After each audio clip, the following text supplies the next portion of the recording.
Hello အားလုံးပဲမင်္ဂလာပါဒီနေ့မှာတော့ LED signboard တွေမှာတွေ့ရရရှိတယ်လေဆာအပေါက်ပေါက်လေးတွေအတွက်အခုတို့အဝိုင်းတွေကိုဘယ်လိုမျိုးစီပေးရမလဲဆိုတာလေးကိုဆွေးနွေးပြောပြသွားမှာဖြစ်ပါတယ်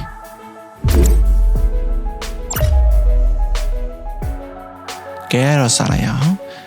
အခုကတော့ဒီစလုံးဒီဇိုင်းတစ်ခုကိုအရင်ဆုံး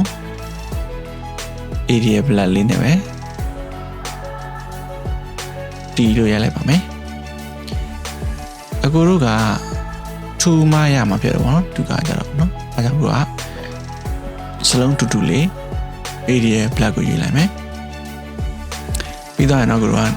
finance stock black ကိုသုံးလိုက်ပါမယ်ပြီးတော့နောက်ကိုကကိုထည့်ချင်တဲ့မီလုံးရဲ့အရွယ်အစားပေါ့နော်အဲ့ဒါကိုဒီမှာစဝိုင်းလေးတစ်ဝိုင်းနေနဲ့စားပြတော့ကိုကစင်တီမီတာနဲ့ကိုကကိုကြိုက်လာပါတော့ကိုက y9 စင်တီမီတာရှိရဲ့မီလုံးတွေကိုထည့်မယ်ဆိုရင်ကိုက y9 ပဲလေ circle လေးတစ်ခုကိုဆွဲလိုက်မယ်ပြီးတော့တို့နှစ်ခုကိုက blend mode ကိုသုံးပြီးတော့ blend ချလိုက်ပါမယ်အရေးအတွက်ကတော့ကိုက30လောက်ရှိကိုခဏယာယီထားခဲ့လိုက်ပြီးတော့သူ့ကိုက source အနေနဲ့ထားပြီးတော့ဒီဘက်မှာတစ်ခုလောက်ထပ်ပွားထားလိုက်မယ်ပြီးတော့ရင်တော့ကိုတို့အန်လေးတွေစဝိုင်းတွေမှာတွေ့ရလိမ့်ရှိတယ်အခုတို့စလုံးဒီဇိုင်းတွေမှာတွေ့ရလိမ့်ရှိပလန်ချောင်းတွေကိုကိုတို့ထားစပြီးတော့ကိုတို့ကောင်တာထားထည့်ပါမယ်ကောင်တာထည့်မှာဆိုတော့အခုကကိုလှုပ်ရှင်တဲ့ကောင်တာအရေးအတွက်ပေါ့နော်ဒီမှာကောင်တာဘယ်နှခုထွက်ရှင်လဲပေါ့ကိုအပြင်ထွက်ရှင်လားအတွင်းထွက်ရှင်လားပေါ့နော်အခုတို့ကစပြီးတော့ဒီမှာဒါတော့ space ပေါ့နော်အခုကနှစ်ခုလောက်ဆက်3ခုလောက်ထားတယ်တစ်ခုလောက်ပဲရင်စားလုပ်ကြလိုက်မယ်ပေါ့နော်ကိုတော့1 pixel လောက်ပေါ့နော်1 centimeter လောက်ကိုလုပ်လိုက်မယ်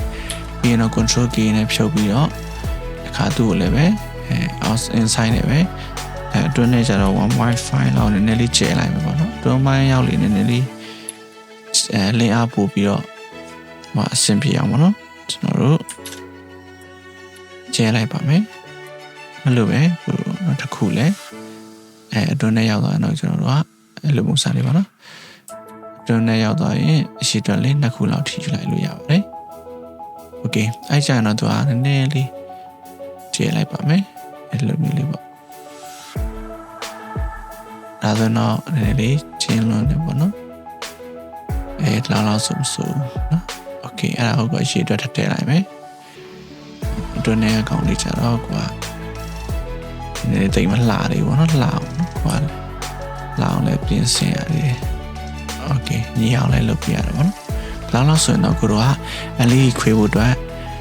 လမ်းကြောင်းလေးတွေကအဆင်ပြေသွားပြီပေါ့နော်အဲ့ဒါလေးအားလုံးကို control key သုံးပြီးဖြုတ်လိုက်ပါတွဲနေလို့ရှင်တော့ angle on နေပြီးတော့အကုန်လုံးတစ်ခုတစ်ခြားဖြုတ်လိုက်ပါမယ်နော်โอเคအဲ့လိုလေးတွေပြုတ်သွားပြီဆိုရင်တော့အကိုတို့စီမဲအလေးတွေမီလုံးလေးတွေကိုစပြီးတော့စီလိုက်မယ်ပေါ့နော်မီလုံးလေးအပေါက်လေးတွေပေါ့နော်အဲ့ဒါလေးတွေကသူကပတ်သူက blend ထားတဲ့အကိုတို့ကဒီ blend အစုဝေးပေါ့အဲ့အစုဝေးကိုကပတ်လာဆိုတဲ့လမ်းကြောင်းတွေကိုဆွဲထည့်တဲ့ပုံစံမျိုးနဲ့စီပါမယ်ဒါဆိုတော့ကိုက blend အုပ်စုကပတ်လမ်းကြောင်းတွေကိုရောက်သွားခဲ့ပြီဖြစ်ပါတယ်အဲကြောင့်မှကိုက blend ကိုသုံးပြီးတော့ဒီမှာသူ့ရဲ့ step point ကနေပြီးတော့ဒီမှာဆုံးပိုင်းကို command ရှိလေးနဲ့အရင်ချလိုက်မယ်ပြီးတော့ကိုကရှည်အတွက်တွေအရှည်အတွက်ပေါ့နော်ဟိုမှာဘယ်လောက်တိုးချင်လဲပေါ့နော်ခုကြိုက်လောက်တိုးလို့ရတယ်အရှည်အတွက်နဲ့သွားချင်လဲရတယ်ကိုဘယ်နှလုံးထည့်ချင်တယ်ပေါ့နော်ပြီးတော့ဒါတော့အကွာအဝေးပေါ့အလုံးတစ်လုံးကိုကဘယ်လောက်စင်တီမီတာကျဲချင်တယ်ဒါဆိုရင်တော့ auto ထည့်ပေးသွားတာပေါ့နော်တစ်လုံးလုံးကိုကျွန်တော်တို့က3 cm ထည့်ချင်တာဖြစ်တဲ့အတွက်သူကအရေးအတွက်ကို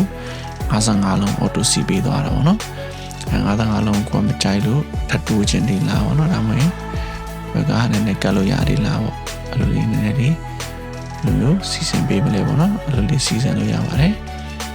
အဲ့ဒါတော့ကိုအရေးအတွက်လဲကြိုက်ပြီးကွာဝေးလဲအဆင်ပြေပြီဆိုရင်တော့သူကိုတော့ control key နှိပ်ပြီးတော့စလုံးလေးဆောင်းဝိုင်းနဲ့ဆွဲဖြုတ်လိုက်လို့ရပြီပေါ့နော်အဲ့ဒါကနန်းပေးပြီးတော့ဖြုတ်လိုက်ပါမယ်ပြီးသားရင်တော့ကိုတော့နောက်တစ်ခုလည်းပဲဒွန်ဒီတော့ခေါင်းမှာပေါ့နော်ဒီမှာရှိရကို new pack ကိုယူလိုက်မယ်ပြီးတော့ကိုတော့ control key နဲ့တော့ဖြုတ်လို့မရရင်တော့ဒီနေရာလေးပုံနဲ့တတိထားရတယ်ပေါ့နော်သူက blend method လေးရှိရဲကောင်လေးကဒီကောင်လေးကို command ရှိပဲသူကစီးတက်ဖို့လိုတယ်ပေါ့နော်အဲ့ဒါပြီးအကွာအဝေးကိုကိုကြိုက်တဲ့အကွာအဝေးထားလိုက်ပေါ့ အကွာအဝေးတိုင်းကိုသူအရေးအတွက်လိုက်ပြီးတော့ numbering လုပ်ပေးတယ်ပေါ့နော်လိုက်တွက်ပေးတာပေါ့နော်ဒီ numbering ကိုထပ်တိုးနိုင်တယ်ဆိုရင်သူအရေးအတွက်ကိုလည်းလိုက်ပြီးတော့ညှိပေးနိုင်တယ်ပေါ့နော်လို့အရေးအတွက်နဲ့ဒီမှာ numbering ကိုသူညှိပေးနိုင်တယ်အဲ့တော့တော်တော်အဆင်ပြေတယ်ပေါ့နော်အဲ့တော့ဒီကောင်ကို function နဲ့ဆိုပြီးဒီကောင်ကကိုတော့ name ပေးလိုက်ရတယ်ပေါ့နော် stock ကို right click နမ်းပေးလိုက်ရပါတယ်ပြီးသားတော့ဒီကောင်တစ်ခုခြံထားပြီးပေါ့နော်ဆောင်းဝိုင်းရွေးစားကိုတို့ခွာချလို့မရဘူးပေါ့နော်balance ကြောင်းလေးဒီ balance ကြောင်းလေးကိုတို့ဒီမှာဆွတ်ထည့်လိုက်မယ်ပြီးသားပြီဆိုရင်ဒီမှာ plan to you ဒီမှာခဏယာယီလာထားဒီမှာအကွာအဝေးနဲ့သူကအရေးအတွက်ကိုသူကတွက်ချက်ပေးနေတယ်ဟိုအကွာအဝေးကို3 cm ထားလိုက်တာနဲ့သူ automatic အရေးအတွက်ကို48ကိုတစ်ခါလေး auto ပြောင်းပေးနိုင်တယ်ပေါ့နော်အဲ့ဒါလေးကတော့ကိုတို့ဒီအလေးတွေမှာအတွက်ကိုဘယ်နှလုံးအစီမလဲပေါ့နော်အဲ့ဒါကိုကိုအရေးအတွက်အတိအကျယူပေးနိုင်တာလေးကတော့အခုအလေးတွေမှာအတွက်ကောင်းတယ်ပေါ့နော်အလေးတွေကတ်တဲ့မှာအတွက်ကိုအရေးအတွက်ဘယ်လောက်ကိုထည့်မလဲဆိုမျိုးတစ်ချက်နိုင်တယ်ပေါ့နော်